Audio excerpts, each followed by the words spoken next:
I'm a physician trained in infectious diseases.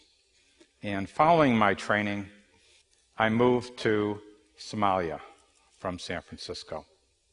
And my goodbye greeting from the chief of infectious diseases at San Francisco General was, "Gary, this is the biggest mistake you'll ever make." But I landed in a refugee situation that had 1 million refugees in 40 camps, and there were 6 of us doctors. There were many epidemics there. My responsibilities were largely related to tuberculosis, and then we got struck by an epidemic of cholera. So it was the spread of tuberculosis and the spread of cholera that I was responsible for inhibiting. And in order to do this work, we, of course, because of the limitation in health workers, had to recruit refugees to be a specialized new category of health worker. Following 3 years of work in Somalia, I got picked up by the World Health Organization and got assigned to the epidemics of AIDS. My primary responsibility was Uganda, but also I worked in Rwanda and Burundi and Zaire, now Congo, Tanzania, Malawi, and several other countries. And my last assignment there was to run a unit called Intervention Development, which was responsible for designing interventions. After 10 years of working overseas, I was exhausted. I really had very little left. I had been traveling to one country after another. I was emotionally feeling very isolated. I wanted to come home. I'd seen a lot of death, in particular, epidemic death. And epidemic death has a different feel to it. It's full of panic and fear. And I'd heard the women wailing and crying in the desert. And I wanted to come home and take a break and maybe start over. I was not aware of any epidemic problems in America. In fact, I wasn't aware of any problems in America. In fact, seriously, and in fact, I would visit friends of mine, and I noticed that they had water that came right into their homes. How many of you have such a situation? And some of them, many of them actually had water that came into more than one room. And I noticed that they would move this little thermal regulatory device to change the temperature in their home by 1 degree or 2 degrees. And now I do that. But, and I really didn't know what I would do, but friends of mine began telling me about children shooting other children with guns. And I asked the question, what are you doing about it? What are you in America doing about it? And there were 2 essential explanations or ideas that were prevalent. And one was punishment. And this I had heard about before. I mean, we who had worked in behavior knew that punishment was something that was discussed, but also that it was highly overvalued. It was not a main driver of behavior, nor was it a main driver of behavior change. And besides that, it reminded me of ancient epidemics that were previously completely misunderstood because the science hadn't been there before. Epidemics of plague or typhus or leprosy, where the prevalent ideas were that there were bad people or bad humors or bad air. And widows were dragged around the moat, and dungeons were part of the solution. The other explanation, or in a way the solution suggested, is please fix all of these things. The schools, the community, the homes, the families, everything. And I'd heard this before as well. I'd called this the everything theory, or EOE, everything on earth. But we'd also realized in treating other processes and problems that sometimes you don't need to treat everything. And so the sense that I had was there was a giant gap here. The problem of violence was stuck. And this has historically been the case in many other issues. Diarrheal diseases had been stuck, malaria had been stuck. Frequently, a strategy has to be rethought. It's not as if I had any idea what it would look like, but there was a sense that we would have to do something with new categories of workers, and something having to do with behavior change, and something having to do with public education. But I began to ask questions and search out the usual things that I had been exploring before, like what do the maps look like? What do the graphs look like? What does the data look like? And the maps of violence in most US cities looked like this. There was clustering. This reminded me of clustering that we'd seen also in infectious epidemics, for example, cholera. And then we looked at the maps. And the maps showed this typical wave upon wave upon wave, because all epidemics are combinations of many epidemics. It also looked like infectious epidemics. And then we asked the question, well, what really predicts a case of violence? And it turns out that the greatest predictor of a case of violence is a preceding case of violence, which also sounds like if there's a case of flu, someone gave someone a case of flu, or a cold, or the greatest risk factor of tuberculosis is having been exposed to tuberculosis.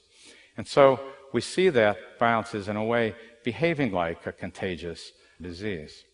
We're aware of this anyway, even in our common experiences or newspaper stories of the spread of violence from fights or in gang wars or in civil wars or even in genocides.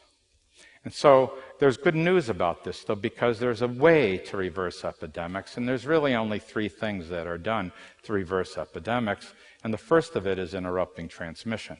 In order to interrupt transmission, you need to detect and find first cases. In other words, for TB, you have to find somebody who is active TB who is infecting other people. Makes sense? And there's special workers for doing that. For this particular problem, we designed a new category of worker who, like a SARS worker or someone looking for bird flu, might find first cases. In this case, it's someone who's very angry because someone looked at his girlfriend or owes him money. And you can find workers and train them into these specialized categories.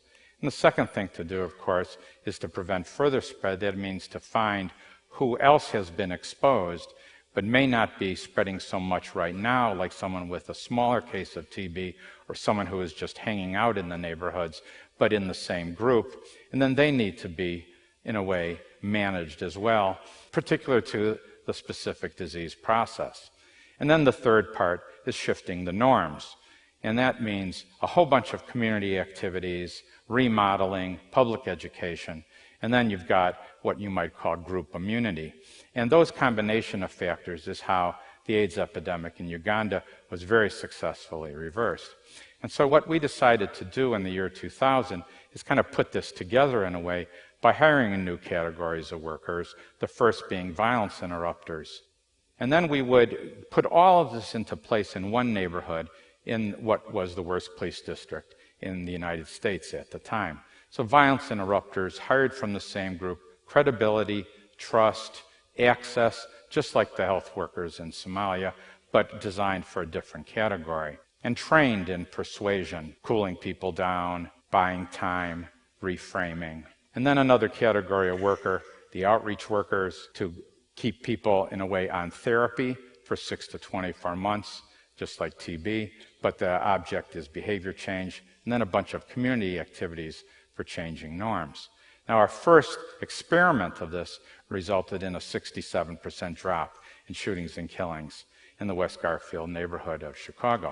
And this was a beautiful thing for the neighborhood itself, first 50 or 60 days, and then 90 days, and then there was, unfortunately, another shooting in another 90 days, and the moms were hanging out in the afternoon. They were using parks they weren't using before. The sun was out. Everybody was happy. But, of course, the funders said, wait a second, do it again. And so we had to then, fortunately, get the funds to repeat this experience. And this is one of the next 4 neighborhoods that had a 45% drop in shootings and killings. And since that time, this has been replicated 20 times. There have been independent evaluations supported by the Justice Department and by the CDC and performed by Johns Hopkins that have shown 30 to 50 and 40 to 70% reductions in shootings and killings using this new method. In fact, there have been 3 independent evaluations of this now. Now, we've gotten a lot of attention as a result of this, including being featured on the New York Times Sunday magazine cover story, The economists in 2009 said this is an approach that will come to prominence, and even a movie was made around our work. However, not so fast, because a lot of people did not agree with this way of going about it. We got a lot of criticism, a lot of opposition, and a lot of opponents. In other words, what do you mean health problem? What do you mean epidemic? What do you mean no bad guys? And there's whole industries designed for managing bad people. What do you mean hiring people who have backgrounds? You know, my business friends said, Gary, you're being criticized tremendously. You must be doing something right. And my musician friends added the word dude. So anyway, additionally, there was still this problem, and we were getting highly criticized as well for not dealing with all of these other problems. Yet, we were able to manage malaria and reduce HIV and reduce diarrheal diseases in places with awful economies without healing the economy. So, what's actually happened is, although there is still some opposition, the movement is clearly growing. Many of the major cities in the U.S., including New York City and Baltimore and Kansas City, their health departments are running this now. Chicago and New Orleans, the health departments are having a very large role in this. This is being embraced more by law enforcement than it had been years ago. Trauma centers and hospitals are doing their part in stepping up, and the U.S. Conference of Mayors has endorsed not only the approach, but the specific model. Where there's really been uptake, even faster, is in the international environment, where there's a 55% drop in the first neighborhood in Puerto Rico, where interruptions are just beginning in Honduras, where the strategy has been applied in Kenya for the recent elections, and where there have been 500 interruptions in Iraq. So violence is responding as a disease, even as it behaves as a disease. So the theory, in a way, is kind of being validated by the treatment. And recently, the Institute of Medicine came out with a workshop report which went through some of the data, including the neuroscience, on how this problem is really transmitted. So I think this is good news because it allows us an opportunity to come out of the Middle Ages, which is where I feel this field has been. It gives us an opportunity to consider the possibility of replacing some of these prisons with playgrounds or parks, and to consider the possibility of converting our neighborhoods into neighborhoods, and to allow there to be a new strategy, a new set of methods, a new set of workers. Science, in a way, replacing morality, and moving away from emotions as the most important part of the solution to science as a more important part of the solution. So I didn't mean to come up with this at all. It was a matter of, I wanted actually a break, and we looked at maps, we looked at graphs, we asked some questions, and tried some tools that actually have been used many times before for other things.